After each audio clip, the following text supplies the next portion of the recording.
Minsan iniisip ko, paano nga ba nasusukat ang pagiging perpektong asawa? Sa pagsunod ba sa lahat ng gusto ng asawa mo? Sa pagiging mahinahon at hindi nagsasalita kapag may hindi ka nagugustuhan?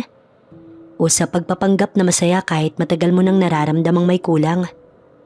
Kung ganun nga ang sukatan, siguro nga perpekto na ako. Maaga pa lang igising na ako. Gaya ng nakasanayan, inayos ko ang mesa para sa almusal. Nilagay ko ang paboritong tasa ni Anton sa harapan niya. Tapos ay naglagay ako ng mainit na kape. Tama lang ang tamis gaya ng gusto niya. Ilang taon ko nang ginagawa to pero kahit kailan, hindi narinig mula sa kanya na na-appreciate niya ito. Narinig kong bumukas ang pinto ng kwarto namin. Mabilis kong inayos ang buhok ko at pinakawalan ng tipid ng ngiti nang makita ko siyang pababa ng hagdanan. Laging maayos si Anton. Walang gusutang polo, planchado ang slacks at laging may mamahaling pabango. "Good morning," sabi ko habang inaabot ang tasa ng kape. "Good morning," sagot niya pero hindi man lang niya ako tinapunan ng tingin. Dire-diretso siyang naupo at sinilip ang kanyang cellphone. Ilang saglit lang, tumayo na siya ulit at kinuha ang briefcase. "Hindi ka ba kakain?" Tanong ko kahit alam ko na ang sagot niya. "May meetings ako," sagot niya habang naglalakad papunta sa pinto. "Huwag mo na akong hintayin mamaya, baka malate na ako makauwi." At gaya ng dati, lumabas siyang hindi man lang ako nilingon. Naiwan ako sa tahimik na malawak naming bahay. Nakatingin sa pagkain niyang hindi man lang niya ginalaw. Napabuntong hininga na lang ako. Sa mata ng iba, ako na siguro ang dapat kainggitan. May magandang buhay, may magandang bahay, at isang asawang mayaman at respetado. Pero sa likod ng saradong pinto ng bahay na ito, isa lang akong babaeng nakakulong sa kasal na matagal nang walang buhay. Lumabas ako sa veranda at tinanaw ang hardin. Malawak iyon, may magagarang halaman at fountain sa gitna. Dati, tuwang-tuwa akong pagmasdan ito. Pero ngayon, wala na rin ako nararamdaman. Parang ako, isa lang din itong magandang dekorasyon na walang kwento, at doon ko siya unang nakita. Isang lalaking nasa may damuhan, may hawak na mga gamit sa pag-aalaga ng halaman, si Marco. Mainit kaya wala siyang pang-itaas, kaya kitang-kita ko ang pawisang balat niya. Kayumanggi, batak sa trabaho, matigas ang dibdib at braso, may maninipis siyang balbas na bumagay sa matapang niyang panga. Hindi siya mukhang basta trabahador lang. May aura siyang hindi ko maipaliwanag. Parang masyadong alam ng lalaking to kung paano umasta, paano gumalaw at paano tumingin. At parang alam niyang pinanonood ko siya. Nagtagpo ang mga mata namin. Parang tumigil ang paligid. Alam mo yung pakiramdam na hindi mo maintindihan kung bakit may dumaloy na kung ano sa katawan mo? Yung hindi mo alam kung nervyos ba o kaba. Hindi ko alam. Pero sa isang saglit lang, pakiramdam ko parang nagising ako mula sa matagal na pagkakatulog. Tinaas niya ang kamay niya bilang pagbati. Kaswal lang, parang walang nangyari. Mabilis kong ibinaling ang tingin ko sa ibang direksyon. Pero kahit anong pilit kong sabihin sa sarili kong wala lang yun, hindi ko mapigilang isipin na sa isang titig pa lang, may nabago na. Sabi nila ang tukso, hindi yan basta dumarating ng biglaan. Dahan-dahan yan, tahimik na lumalapit, gumagapang hanggang sa hindi mo namamalaya nandyan na pala. At sa gabing yun, naramdaman kong unti-unti na akong tinatablan. Hindi ko alam kung anong pumasok sa isip ko at bumaba ako sa hardin ng gabing yun. Mag-aalas 11 na. Tapos nakatayo lang ako sa may veranda, nakatingin sa dilim. Naka-night gown lang ako, yung manipis na seda na halos dumidikit sa katawan ko tuwing mahangin. At nakita ko siya, si Marco. Nasa may gilid siya ng bahay, nag-aayos ng kung anong gamit. pawisan kahit gabi na. May sigarilyo siya sa kanyang labi at nang tumingin siya sa direksyon ko, parang may kung anong bumalot sa akin. Parang bigla akong nanlamig, pero kasabay nun, may kung anong init na gumapang sa balat ko. "Gising ka pa?" tanong niya. Hindi ko alam kung paano ko nakalapit sa kanya. Basta ang alam ko, ilang saglit lang, nasa harapan ko na siya. Mas matangkad siya sa akin, kaya kailangan kong tumingala. Amoy ko ang halo ng sigarilyo at pawis sa balat niya. Hindi mabaho pero amoy lalaki. "Hindi ako makatulog," sagot ko. Napangiti siya pero hindi yung tipong simpleng ngiti, yung tipong may laman. "Baka malamig lang." Napatingin ako sa kanya at doon ko napansin kung paano dumapo ang mata niya sa akin. Doon ko naalala kung gaano kanipis ang suot ko. Dapat umatras ako, dapat tumalikod na ako at bumalik sa kwarto. Pero hindi ko ginawa. "May gusto ka bang aminin?" tanong niya sa akin. Tumango lang ako. Ilang minuto lang, nasa loob na kami ng maliit na storage room sa gilid ng bahay. Yung parang maliit na quarters ng mga tauhan. Hindi ko alam kung bakit ako pumasok. Hindi ko alam kung anong ginagawa ko rito. Tahimik siya habang binubuksan ng bote ng alak. Napansin kong nakatayo lang ako sa may pinto. Parang batang hindi sigurado kung dapat ba akong pumasok o umalis. Pero nang inabot niya sa akin ng baso, kinuha ko yun. Uminom ako. Mas matapang kaysa sa iniinom ko dati. Mabilis kong naramdaman ang init sa loob ng katawan ko. Pinanood lang niya ako. Nakasandal siya sa pader, hawak ang bote. "Madalas ka bang umiinom?" "Hindi masyado, ikaw?" "Depende sa gabi." Tinitigan ko siya. Alam kong malito. Alam kong dapat hindi ako nandito. Pero parang may isang parte ng utak ko na sumisigaw na parang sinasabi sa akin, "Ngayon lang, wala namang makakaalam." Tumingin siya sa akin. Dumaan ang dila niya sa labi niya saglit bago siya lumapit. "Alisa?" Hindi ko alam kung ako ba ang gumalaw o siya. Ang alam ko lang, mainit na ang hininga niya sa aking balat at nang maramdaman ko ang dulo ng daliri niyang dumaan sa braso ko, hindi ako umatras. "Baka may makakita sa atin." Bulong ko pero hindi ko siya itinulak. Hinawakan niya ang baso sa kamay ko at dahan-dahan iyong kinuha. Tsaka niya inilapag sa mesa. Nang tignan ko siya ulit, iba na ang tingin niya. Parang hindi na siya basta tauhan lang sa bahay na ito. Parang isang lalaking gusto kong angkinin. At nagulat ako sa sarili ko dahil gusto ko siyang hayaan. Dahan-dahang dumapo ang kamay niya sa aking bewang. Isang marahang dampi lang, pero parang nagliyab ang balat ko. Napasingap ako nang hinila niya ako palapit at sa isang iglap, naramdaman ko ang init ng katawan niya laban sa akin. "Elisa?" Bulong niya ulit sa akin. Wala na ako nagawa nang dumampi ang labi niya sa akin. Isang mainit na halik. Napakapit ako sa kanyang braso. Dapat ko siyang itulak pero hinayaan ko siya. "Baka may makaalam ng ginagawa natin." Paus kong sabi. "Gusto mo bang huminto ako, Elisa?" Hindi ako sumagot. Alam ko ang sagot pero hindi ko kayang sabihin. At sa halip na sumagot, ako na mismo ang gumalaw. Ako na mismo ang lumapit sa kanya. Ako na ang humawak sa kanyang batok at sa isang saglit, tuluyan kong nilabanan ng lahat ng dapat sanang pumigil sa akin. Hinalikan ko siya. Mainit, madiin, hindi mabagal, hindi maingat. Para tong isang bagay na matagal kong pinagkait sa aking sarili. Isang bagay na buong buhay kong hinanap pero hindi ko natagpuan sa buhay na akala ko'y perpekto. Sa isang iglap, nawala lahat ng aking iniisip. Wala na akong pakialam kung may makakita. Wala akong pakialam kung anong mangyayari bukas. Sa gabing to, sa mga bisig ni Marco, ngayon lang ay hahayaan kong madala ko sa tukso. Kapag tinitignan kami ng iba, siguro iniisip nila kami ang perpektong mag-asawa.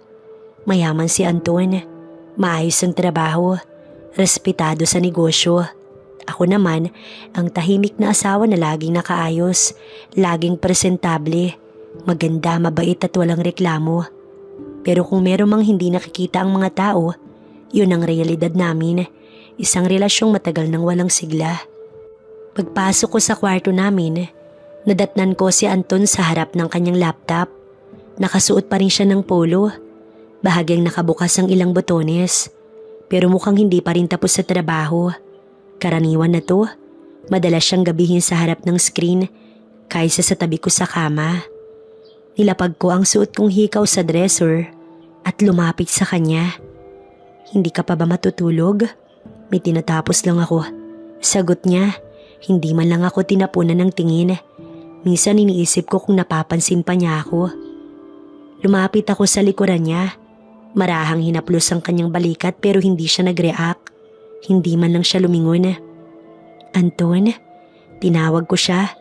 Mas malambing ang boses ko ngayon. Sagot niya. Pero halata sa tono niya na wala siyang pakailam. Napahinga ako ng malalim. Tumayo ako sa tabi niya. Hinayaan kong dumaan ang daliri ko sa kwelyo ng kanyang polo. Tsaka marahang hinila pababa ang tela para halikan ng leeg niya.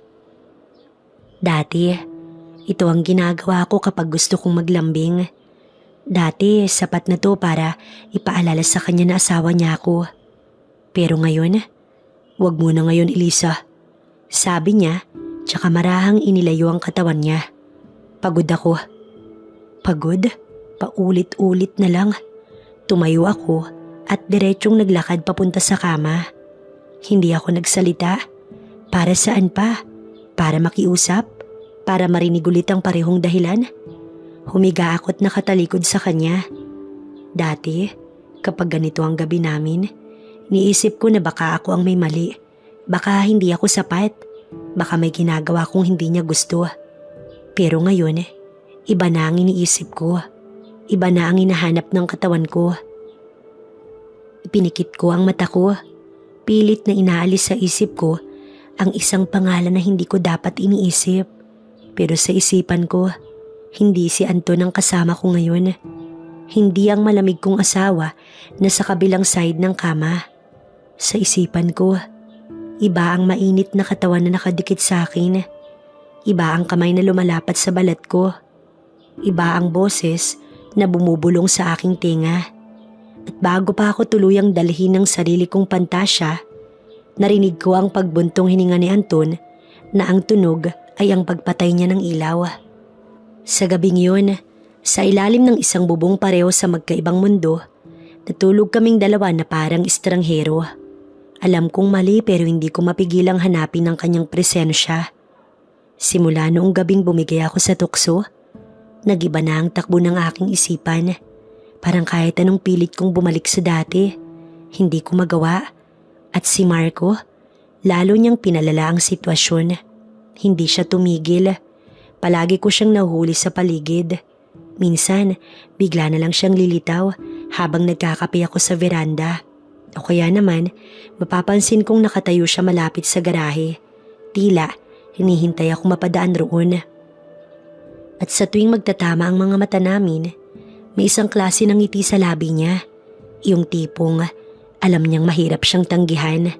At oo, inaamin ko, hindi ko rin naman gusto siyang iwasan. Hapon noon, mainit ang panahon. Nasa may garden ako, nakatayo sa tabi ng fountain. Pinagmamasdan ng tubig habang iniisip ang aking buhay. Nakadress lang ako, manipis, presko. Hindi ko namalayan na masyado pala itong hapit sa katawan ko. Hanggang sa maramdaman ko ang presensya niya sa likuran ko. Elisa, napalingon ako. Si Marco.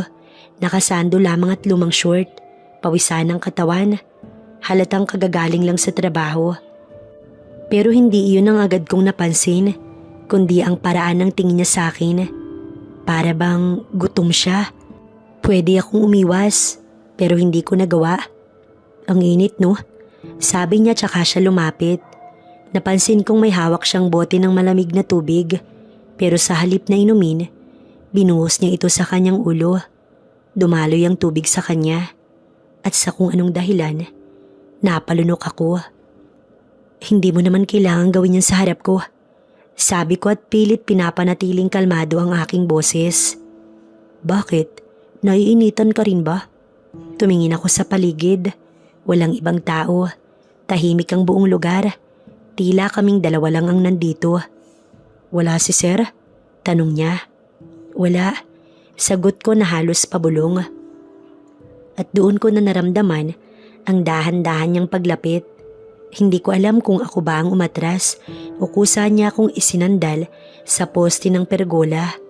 Ang alam ko lang, nang lumapit siya ng husto, naamoy ko ang pinaghalong pawis at sabon sa katawan niya. Alisa, bulong niya't hindi ko alam kung ako lang ba ang nakakaramdam ng ganitong tensyon. Baka may makaalam ng ginagawa nating to. Sagot ko pero hindi ko siya itinulak. Hinawakan niya ako sa bewang.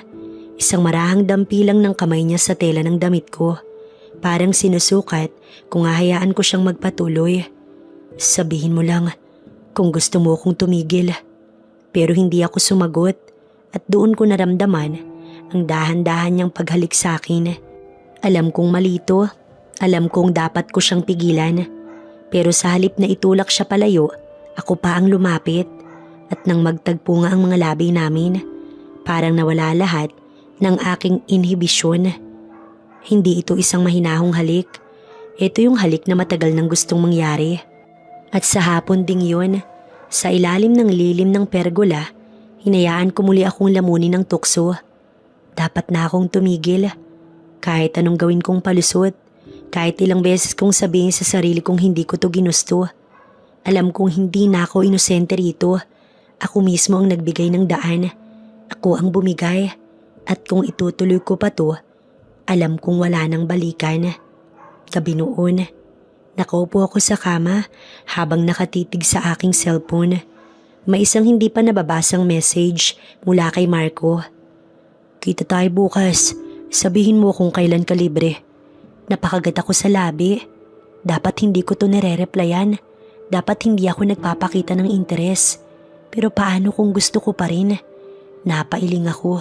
Hindi, Elisa. Hindi mo na dapat to ginagawa. Pinatay ko ang screen ng aking cellphone at nagdesisyong matulog na lamang. Baka bukas, mas malinaw na ang aking isip. Kinabukasan, sinadya kong umiwas. Dati sa tuwing lalabas ako sa garden, alam kong nandoon siya. Sa likod ng bahay, sa tabi ng garahe, o kahit saan man malapit para lang magtagpo ang mga mata namin. Pero ngayon, hindi ako lumabas. Nanatili ako sa loob ng bahay. Nagkulong sa kwarto at naghanap ng ibang bagay na mapagkakaabalahan. Naglinis, nagbasa ng libro, kahit anong pwedeng gawin para lamang mawala siya sa isipan ko. Pero kahit anong pilit kong umiwas, ramdam ko pa rin ang pangungulit niya. Hapon na nang matuntun niya ako. Nasa kusina ako at nagtitimpla ng kape nang biglang bumukas ang pinto sa likod. At bago pa ako makapaghanda sa sasabihin ko, heto na siya, nakatayo sa harap ko, nakapamulsa, nakangiti na parang wala siyang ginawang mali. At bakit parang iniiwasan mo ko? Hindi ako tumingin sa kanya. Inabot ko lang ang kutsara sa tabi at marahang hinalo ang asukal sa aking kape. Wala akong iniiwasan. Talaga? Umusad siya palapit. Hindi ako tinigilan ng titig. Kasi parang bigla kang nawala. Marco, tapos na yung nangyari. Tapos na? Ulit niya. Pero may halong amusement sa kanyang boses. Sigurado ka ba? Nilapag ko ang kutsara at hinarap siya. Oo. Hindi siya agad sumagot. Sa halip, inilapit niya ang mukha sa akin. Hindi sapat para magdikit ang balat namin, pero sapat para maramdaman ko ang init ng hininga niya. Sige nga, sabihin mo sa akin ng diretsahan na wala kang nararamdaman noong huli tayong magkasama. Napasingap ako pero hindi ko siya tinabig. Alisa, dinaman niya ang aking braso. Marahan lang pero sapat para bumangon ulit ang kilabot sa akin. Hinuli niya ang mga mata ko. Tila hinahantay ang sagot ko. Pero hindi ko siya binigyan ng gusto niyang marinig. Dahan-dahan kong tinanggal ang kamay niya sa aking braso. Tama na, Marco. Tinitigan niya ako.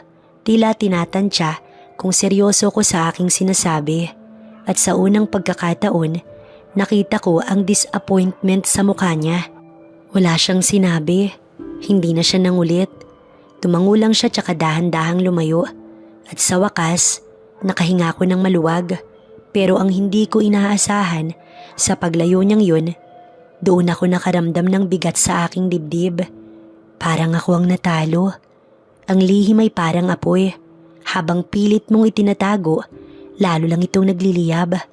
Akala ko, matapos kong tanggihan si Marco, magiging madali ang lahat. Na parang isang maling desisyon lang yun na pwedeng kalimutan at burahin sa isip ko. Pero hindi ganun kadali ang lumayo sa tukso.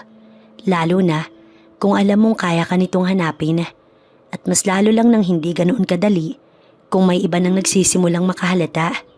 Isang umaga, habang kumakain kami ng almusal ni Anton, napansin kong hindi siya tulad ng dati.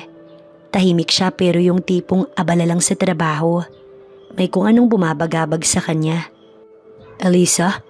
Biglang sabi niya at doon ko napansin na kanina pa pala siya nakatingin sa akin. Sagot ko, pilit na hindi nagpahalata ng kaba. "Tingin mo okay pa ba tayo?" "Anong ibig mong sabihin?" Matalim ang tingin niyang ibinigay sa akin.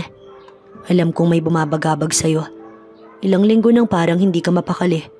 Saglit ako natigilan pero agad kong inayos ang aking reaksyon. Ngumiti ako at pilit na pinakalma ang aking sarili. "Wala naman, baka stress lang." Tumango siya pero halata sa mukha niyang hindi siya kumbinsido at doon na ako nagsimulang kabahan. Dumaan ng ilang araw pero hindi na nawala ang pakiramdam ko na may nakamasid sa akin.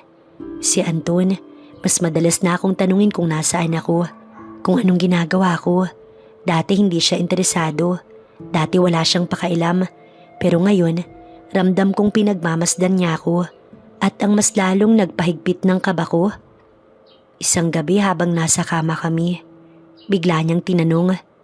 May gusto akong itanong, pero gusto kong sagutin mo ng totoo. Parang biglang nanikip ang aking dibdib. "Ano naman yun? May nangyari ba sa inyo ni Marco?" Parang naubusan ako ng hangin. Anong klaseng tanong yan? Pilit kong isinantabi ang takot sa aking boses. "Simple lang naman ang tanong ko, Elisa. May nangyayari ba sa inyo?" Kinuyom ko ang kamao ko sa ilalim ng kumot. "Anton, paano mo naman naisip yan?" Hindi siya sumagot agad. Sa halip, bumuntong hininga siya. Parang pinipigilan ng sarili niyang magalit. "Alam mo namang hindi ako tanga, hindi ba? Kilala kita. Kilala ko ang kilos mo." Hindi ko alam kung paano ko nakapagpigil na hindi manginig. Pero ang mas hindi ko alam, paano ko siya pagsisinungalingan nang hindi niya ako mababasa. Gabi na pero hindi pa ako makatulog. Nakaupo ako sa teres, nakatingin sa madilim na langit habang patuloy ang pagbuhos ng ulan.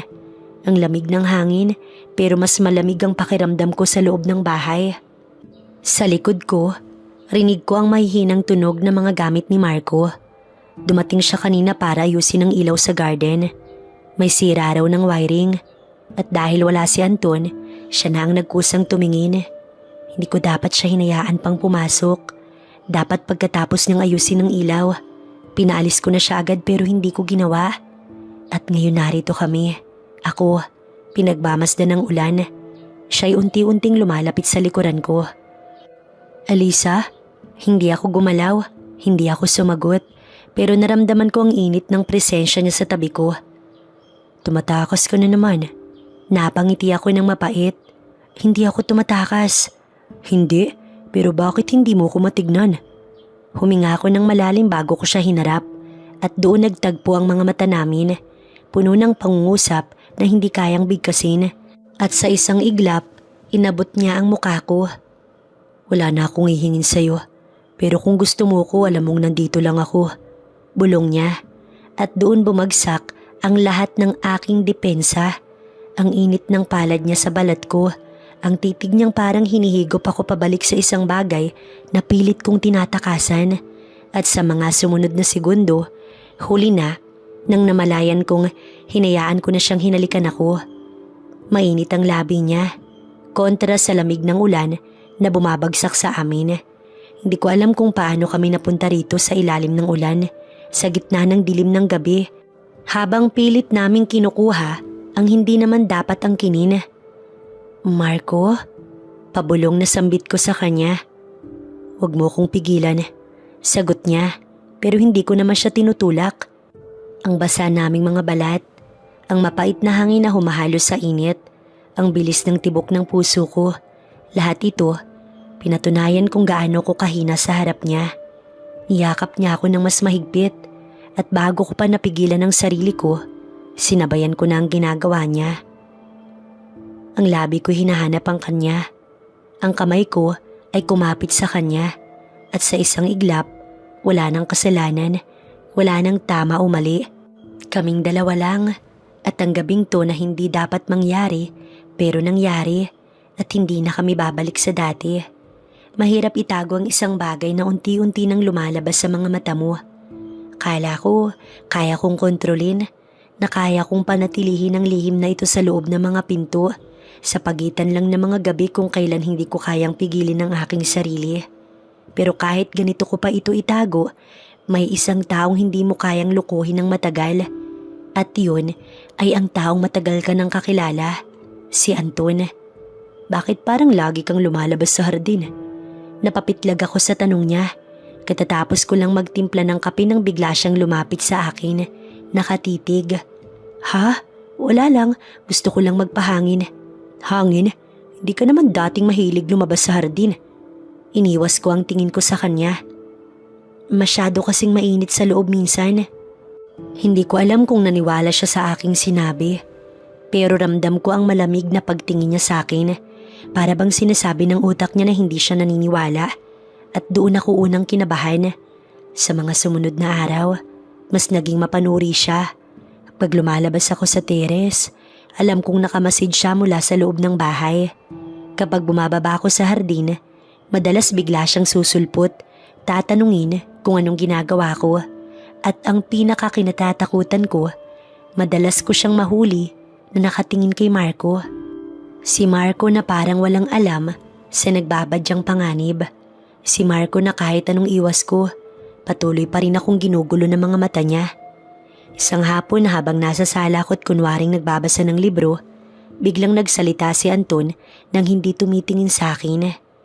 Alam mo, parang ang lapit ninyo ni Marco. Napakuyom ako ng palad. Ha? Napapansin ko lang. Dagdag niya, may bahid ng iritasyon ng boses.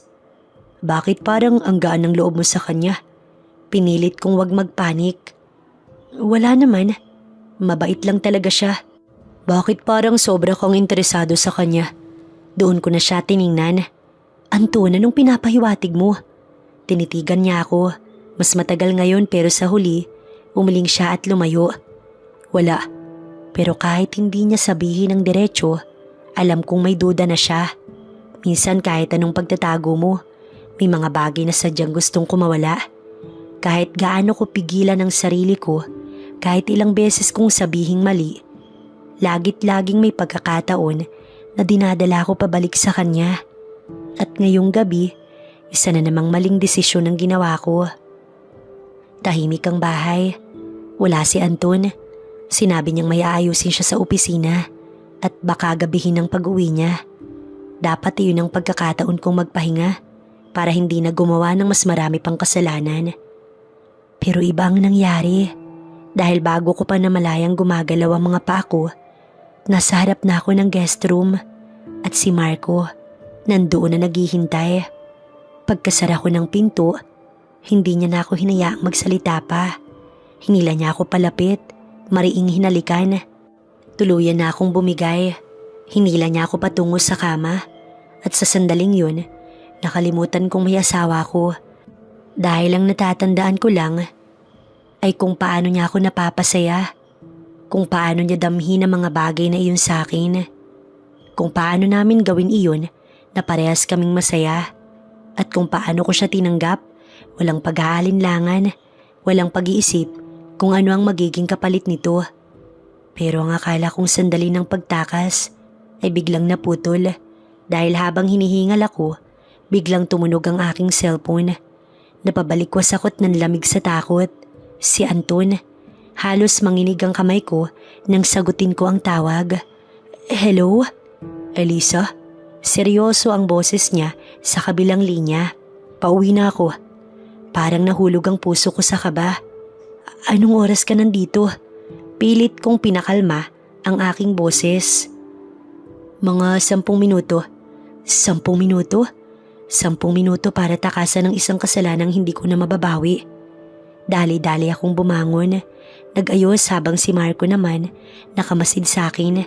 Kita ang frustration sa muka pero wala siyang sinabi. Pareho naming alam na wala na kaming oras. Nang lumabas ako ng kwarto, ramdam ko pa rin ang init ng balat niya sa katawan ko. Ramdam ko pa rin ang tibok ng aking puso. Hindi dahil sa saya, kung hindi dahil sa matinding takot. Dahil sa loob ng bahay na ito, sa loob ng mga pinto ang akala kong kaya kong itago ang lihim ko, alam kong malapit na itong sumabog. Ang bilis ng tibok ng puso ko habang dahan-dahan kong isinasara ang pintuan ng guest room. Mainit pa rin ang balat ko at ang mga labi ko, tila nasusunog pa rin mula sa halik niya. Sa loob ng maliit na kwartong ito, ilang ulit na naming itinakas ang sarili namin mula sa katotohanan. Ilang beses na naming nilunod ang guilt sa bawat yakap, sa bawat daing ng kasayahang hindi dapat namin pinagsasaluhan. Pero ngayong gabing ito, parang may kakaiba. Nang bumitaw si Marco sa akin, hindi siya nakangiti gaya ng dati. Sa halip, may bakas ng pag-aalala sa mukha niya. Parang may kakaiba, Elisa. Bulong niya habang bahagyang sumilip sa siwang ng pinto. Anong ibig mong sabihin? Pero bago pa siya makasagot, isang malamig na boses ang sumagot para sa kanya. Anong ginagawa niyo rito? Nanigas ako. Dahan-dahan ako napalingon at sa may pintuan, nakatingin sa amin si Anton. Hindi ko alam kung paano ko nakatayo pa. Para akong nawalan ng lakas sa mga tuhod habang tinitignan ng asawa kong nakatayo sa may pinto. Ang ekspresyon niya, hindi galit pero hindi rin malamig at iyon ang mas nakakatakot. Hindi ko mabasa kung anong iniisip niya. Si Marco ang unang gumalaw. Humakbang palapit kay Anton. Pare, pwede nating pag-usapan to. Pero bago pa niya matapos ang sasabihin, may isang bagay na lumipad sa hangin at tumama sa kanyang dibdib. Isang maliit na puting tela. Nanlaki ang mata ko. Ang panyong naiwan ni Marco sa kwartong to. Napatingin ako kay Anton na ngayon nakangiti ng mapakla. Akala mo ba, Elisa? Hindi ko napansin. Akala mo ba hindi ko alam? Hindi ako makasagot. Tila nagdilim ang paningin ko habang isa-isang pumapasok sa utak ko ang lahat ng pagkakataong inakala kong ligtas kami. Lahat ng palihim na sulyap, lahat ng madadaling halik, lahat ng gabi na pinaniwalaan kong hindi ako mahuhuli. Lahat pala ng iyon nakita ni Anton. Hindi ko lang alam kung kailan siya nagsimulang maghinala. Tahimik ang kwarto. Walang gustong gumalaw. Si Marco, nanatiling matatag, pero halata sa forma ng katawan niya na handa siyang depensahan ng sarili. Si Anton na hindi pa rin kumikilos, pero nakatitig sa akin na parang hinuhukay ang buo kong kaluluwa. At ako, hindi ko alam kung paano ko isasalba ang aking sarili. Anton, mahina akong bulong. Huwag mo kong tawagin ng ganyan, Elisa. Hindi mo na ako kailangang bulahin. May malamig na katahimikan bago siya muling nagsalita. Ang tanong na lang, anong gagawin natin ngayon? Gusto kong sumagot. Gusto kong sabihin sa kanya na hindi ko ito ginusto. Na hindi ko sinadyang mahulog sa tukso. Na sinubukan kong lumayo pero huli na nang maisip kong wala na akong kawala pa. Pero anong silbi ng paliwanag ko kung alam kong kasalanan ko pa rin? Kung gusto mong matapos na to, Anton, sabihin mo lang. Putol ni Marco. Napatingin ako kay Marco at sa mga mata niya. Alam kong handa siyang harapin kung ano man ang gustong gawin ni Anton. Pero ang ikinagulat ko, ngumiti si Anton. Hindi ako ang magpapasya, Marco. Tumingin siya sa akin. Siya ang gusto niyang sumagot. Ako ang kailangang pumili. Parang hindi ako makahinga. Elisa, tapusin na natin to. Muli ay tumingin ako kay Marco. Pulang-pula ang mga mata niya. Bakas ang kaba at sakit. Hindi siya nagsalita pero sa tingin pa lang niya, parang nagsusumamo siyang piliin ko siya. Tapos, bumalik ang tingin ko kay Anton, ang asawa kong ilang taon kong minahal, pero hindi ko rin napigilan ang sarili kong pagtaksilan. Sa pagitan nila, sino ang pipiliin ko? Huminga ako ng malalim. Tama ka, Anton. Dapat na itong matapos. Mahina akong sabi. Lumapit ako sa kanya. Dahan-dahang kinuha ang panyo mula sa kamay niya. Sinalubong ko ang titig niya ng walang takot, kahit pa alam kong basag na ang lahat. Tapos tsaka ko lang binitiwan ng mga salitang magpapabago sa buhay naming tatlo. Hindi na ako babalik, at doon ko lang naramdaman na kahit puno ng sakit at pagsisisi ang desisyong ito, sa unang pagkakataon, malaya na ako.